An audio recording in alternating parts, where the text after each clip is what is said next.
arrangyo kay may record man. I-forward daya sa pasyente. Kay lalimang ka doon, emergency na, sakit na. Masimpangutana pa, kaya may protocol. Okay.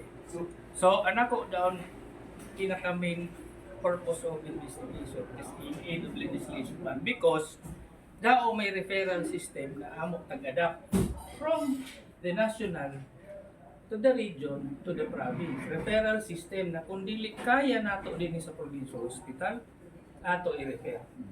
Okay. Dao'y guidelines. Now, ana ko gusto mahibaw-an, kung sa ako nagpa-imbestiga, kung angay baga dyan i-adapt fully datong tag-divulge na referral system, kung haong ba sa ato set up geographically daon badas o paraga, which is 30 minutes. Okay. Na kung dili daon haom, makit dito sa investigasyon na ladyo daon ang may cause matod pa ng pagkapatay. We need to amend or not amend, kaya kung ma-approve, we need to adjust and refine. Insert nato dito sa referral system kung unay angay na para dili ka madisgrasya.